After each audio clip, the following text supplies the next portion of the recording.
Good morning students.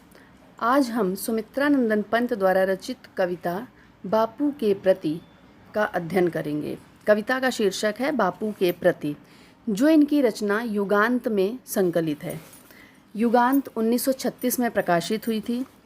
Pant ji जहाँ प्रकृति के कोमलतम भावों का वर्णन करने वाले कवि हैं, प्रकृति के सुकुमार कवि हैं, वहीं वो युग दृष्टा व युग स्रष्टा दोनों ही हैं।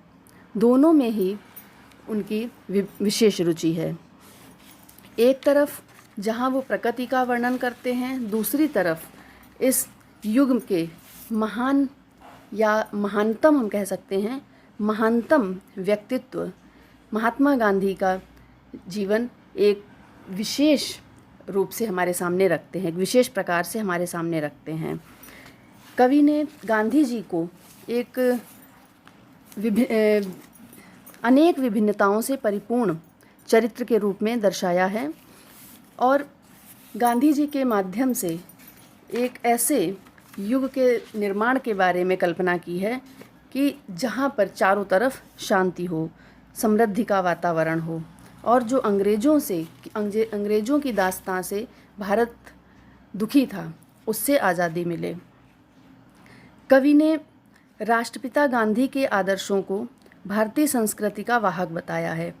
गांधी जी को सत्य अहिंसा की प्रतिमूर्ति मानकर उनके द्वारा बताए गए आदर्शों पर चलने की कामना की है। कवि राष्ट्रपिता को संबोधित करते हुए कहते हैं कि जिस प्रकार तुम दिखने में साधारण किंतु अपने दृढ़ निश्चयों के द्वारा सब करने में सक्षम हो। एक आवाज़ पर उनकी पूरा देश उनके पीछे चल देता था। अब हम शुरू करते हैं कविता।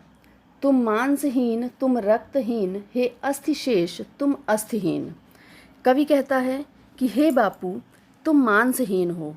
ऐसा प्रतीत होता है जैसे तुम्हारे शरीर पर मांस ही नहीं है। मांसहीन का तात्पर्य तुम इतने दुबले पतले हो कि तुम्हारे शरीर पर मांस दिखाई ही नहीं देता। तुम रक्तहीन, ऐसा लगता है तुम में रक्त भी नहीं है। हे अस्थिशेष, ऐसा प्रतीत होता है कि हड्डियों का ढांचा पर केवल हड्डियां बची हैं। अस्थिशेष, अस्थि का अर्थ है हड्डियां। और फिर आगे कहते देखिए, यह है विरोधी शैली, विरोधाभास शैली। तुम अस्थिहीन, एक तरफ कहते हैं अस्थिशेष, दूसरी तरफ कहते हैं अस्थिहीन। तुम्हारे शरीर पर जैसे मात्र हड्डियां ही शेष हैं, वास्तव में तुम हड्डियों से भी रहित हो।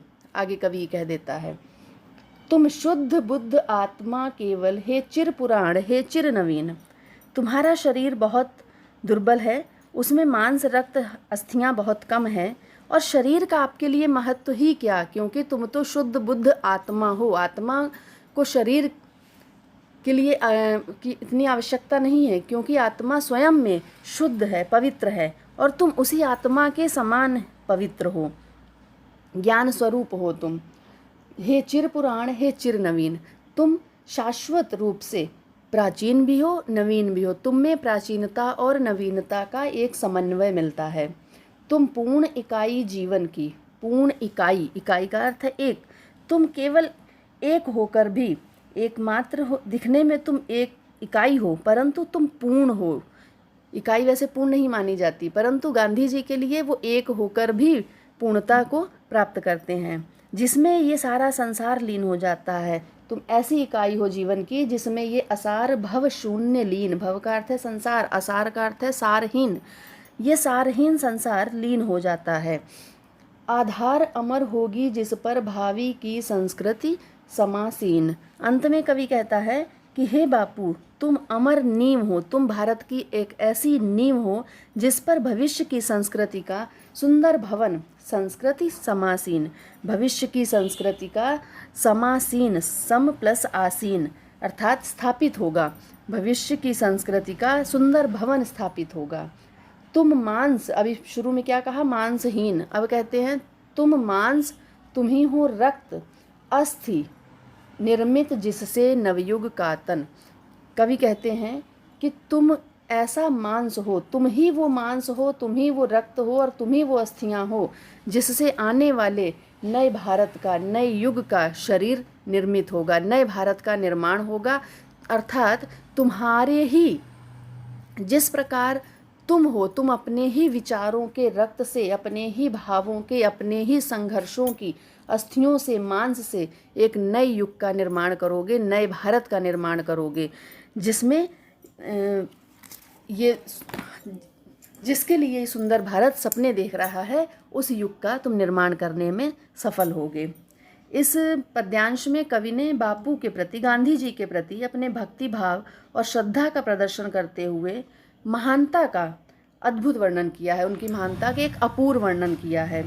अलंकार विरोधाभास है, क्योंकि एक साथ विरोधी शब्द आए हैं। मांसहीन भी है, मांस युक्त भी कहा है, रक्ति, अस्थिहीन, अस्थिशेष, इस तरह से ये विरोधाभास अलंकार है। रूपक है और अद्भुत रस है इन पंक्तियों में। भाषा शुद्ध संस्कृत निष्ठ खड़ी बोली है।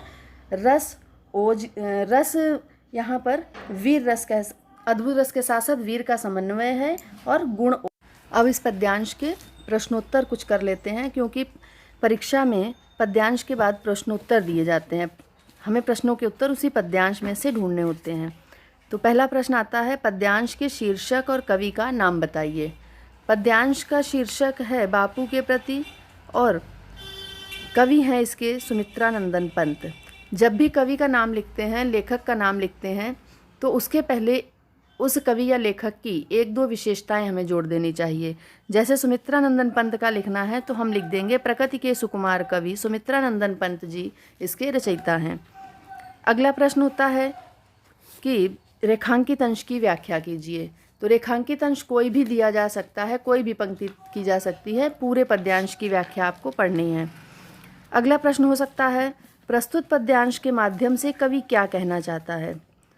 तो उत्तर इसका होगा, प्रस्तुत पद्यांश के माध्यम से कवि ने राष्ट्रपिता महात्मा गांधी के आदर्शों को भारतीय संस्कृति का वाहक बताया है तथा कवि ने गांधी जी को सत्य अहिंसा की प्रतिमूर्ति मानकर उनके बताए गए आदर्शों पर चलने की इच्छा व्यक्त की है। अगला प्रश्न हो सकता है, कवि राष्ट्रपिता महात्मा गांधी को नमन करते हुए क्या कहते हैं।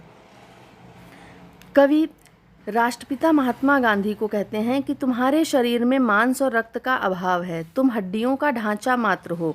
तुम्हें देखकर ऐसा प्रतीत होता है कि जैसे तुम पवित्रता एवं उत्तम ज्ञान से परिपूर्ण केवल आत्मा हो। प्राचीन संस्कृतियों के पोषक हे बापू, तुम्हारे विचारों में प्राचीन एवं नवीन दोनों आदर्शों का सार विद्यमान है। जब भी हम हे बापू या हे किसी को भी संबोधन करते हैं तो संबोधन चिन्ह उसके आगे ज़रूर लगाना होता है। कोई भी वाक्य लिखते समय हमें व्याकरण का उचित प्रयोग करना चाहिए, व्याकरण के नियमों को ध्यान में रखकर वाक्य लिखना चाहिए, तभी हमारा वाक्य सही माना जाता है। अगला प्रश्न हो सकता है, प्रस्तुत पद्यांश में कवि ने राष्ट्रपिता को नवयुग के रूप में किस प्रकार प्रस्तुत किया है। तो उत्तर इसका लिखेंगे, कवि राष्ट्रपिता को नवयुग के रूप में प्रस्तुत करते हुए कहते हैं कि हे बापू, संबोधन चिन्ह लगाएंगे, तुम नवयुग के आदर्श हो। जिस प्रकार शरीर के निर्माण में मांस, रक्त और अस्थि की भूमिका महत्वपूर्ण होती है, उसी प्रकार नवयुग के निर्माण में तुम्हारे सद आदर्शों का अमूल्य योगदान है। तुम्हारे आदर्शों के बल पर ही नवयुग का निर्माण होगा। अब इसके अलावा पद्यांश में से कोई भी प्रश्न परीक्षा में आ सकता है, चाहे वो इस पद्यांश में अलंकार बताइए, इस पद्यांश में रस बताइए, या उदाहरण के लिए तन शब्द के 4 पर्यायवाची लिखिए, या फिर समासीन का संधि विच्छेद कीजिए। कुछ भी, कोई भी प्रश्न इसमें से हो सकता है। तो आपको जितने भी काव्यगत सौंदर्य के अंतर्गत जो आती हैं, भाव पक्ष, कला पक्ष, वो सारा आपको पता होना चाहिए। उसके लिए आप तैयार रहेंगे, क्योंकि जब प्रश्न के तौर पर पूछा जाएगा तो कोई भी प्रश्न रखा जा सकता है आपके सामने। ज़रूरी नहीं जो आपको कॉपी में बताया गया हो या फिर आपको पढ़ाया गया हो वही हो, उस पद्यांश से संबंधी कुछ भी। तो अगला पद्यांश अगले वीडियो में पढ़ते हैं।